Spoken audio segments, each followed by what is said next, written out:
खबर गोंडा के गौरा चौकी से है।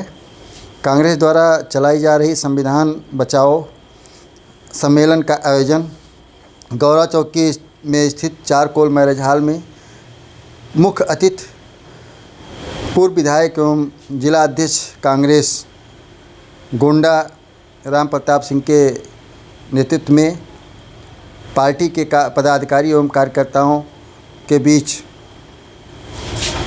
आयोजन हुआ, जिसमें मुख्य अतिथि द्वारा कांग्रेस पार्टी के नीतियों एवं निर्देशों के बारे में पार्टी के पदाधिकारी एवं कार्यकर्ताओं को जानकारी दिया गया और साथ ही साथ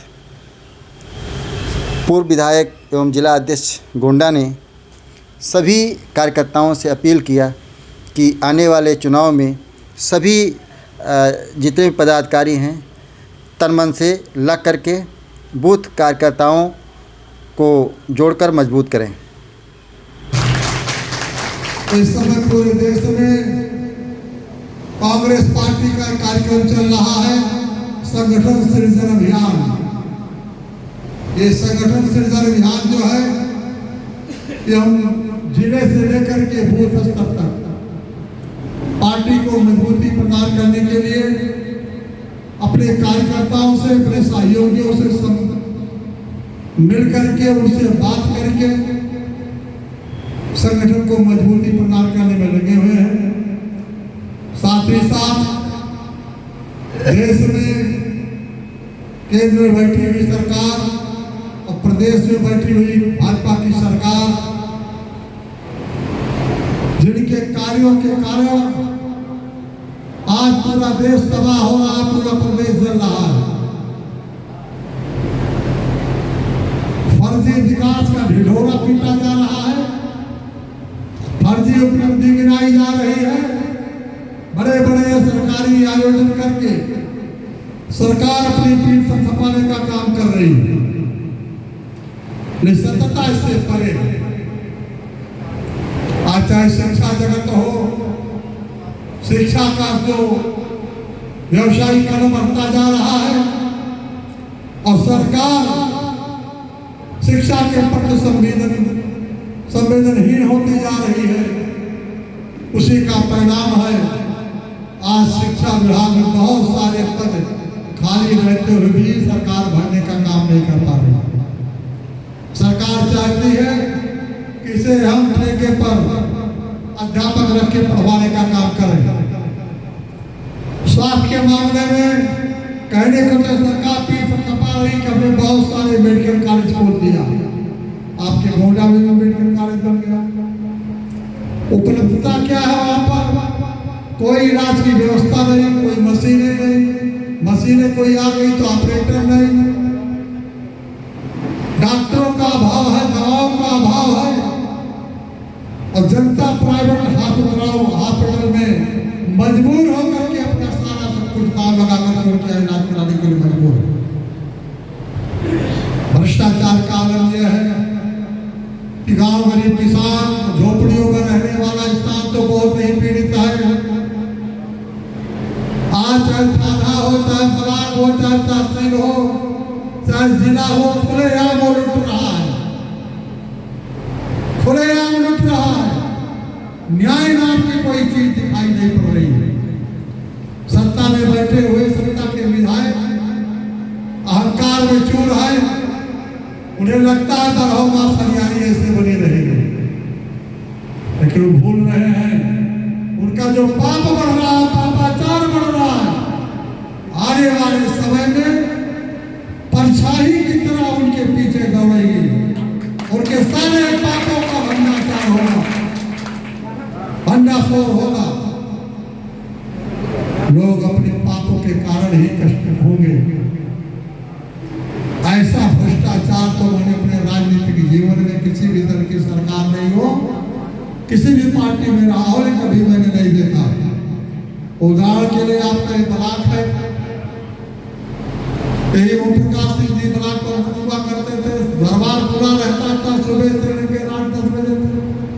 कोई भी आए अपनी समस्या लेकर के उनसे बात करके निपटाए, कोई टैक्स नहीं, कोई रिश्वत अब आज तो बात बात पे रिश्वतखोरी का अड्डा बन गया। मुझे तो यहाँ तक जानकारी मिली कि ग्राम प्रधानों को जो पैसा आता है विकास कार्य कराने के लिए, चाहे वो वित्त का पैसा हो और चाहे वो मनरेगा का हो, मुझे कहने में कोई संकोच नहीं है।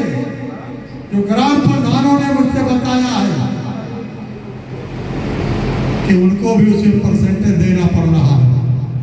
इंदिरा आवास पैसा चल रहा है, विकास के नाम पर ब्लॉक से जो काम कराए जा रहे हैं गांव में, उनमें गुणवत्ता नाम की कोई चीज नहीं।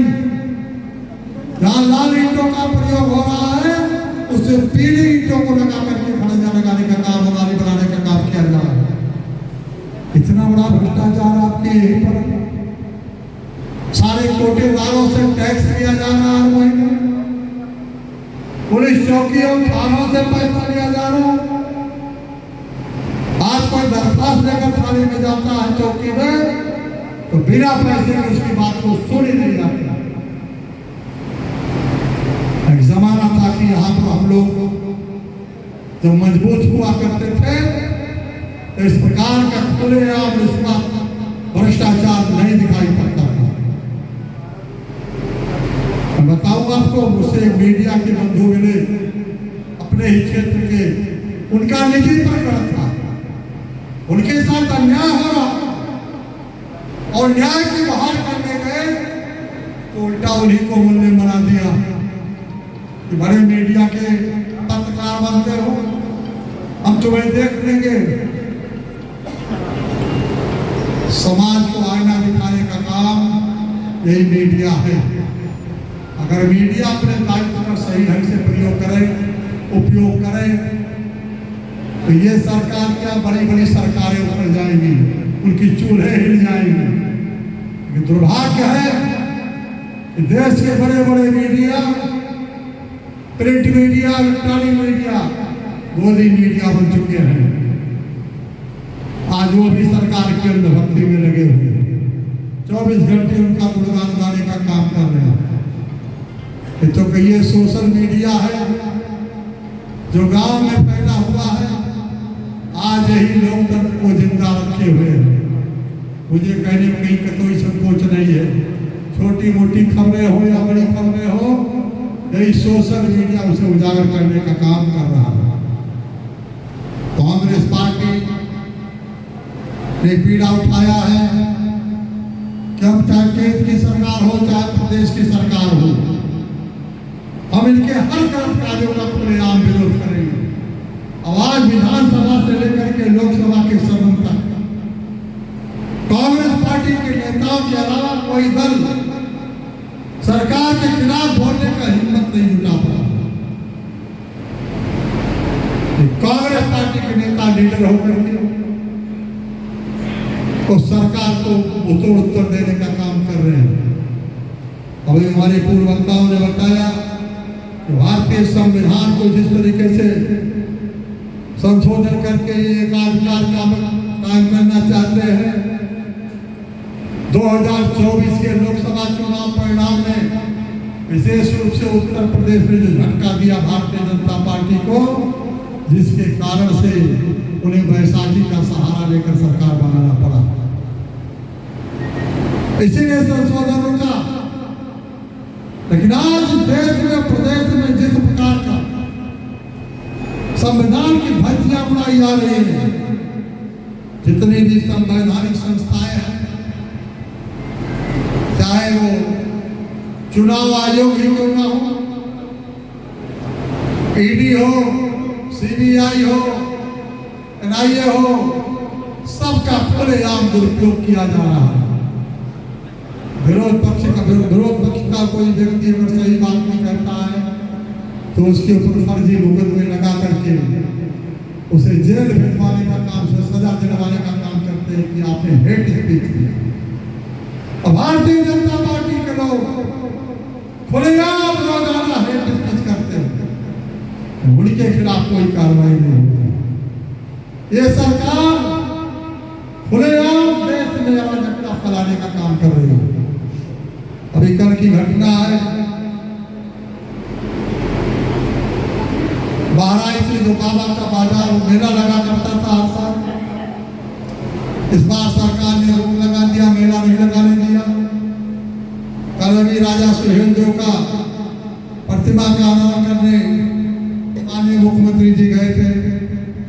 भारतीय जनता पार्टी के लोग उन्माद में आकर के कतरनिया घाट के पास एक बाबा की मजार, लक्कड़ बाबा की मजार, जो अंग्रेजों के हुक्म से रही है, देश की आजादी के बाद पहले भी वो मजार रही है। भारतीय जनता पार्टी के लोगों ने उस मजार को तोड़ डाला। ये कौन सा कानून है? भारतीय संविधान में खुलेआम व्यवस्था है, पूजा पद्धति की व्यवस्था है, सभी धर्मों को छूट है अपने अपने तरह से पूजा पद्धति अपनाने का।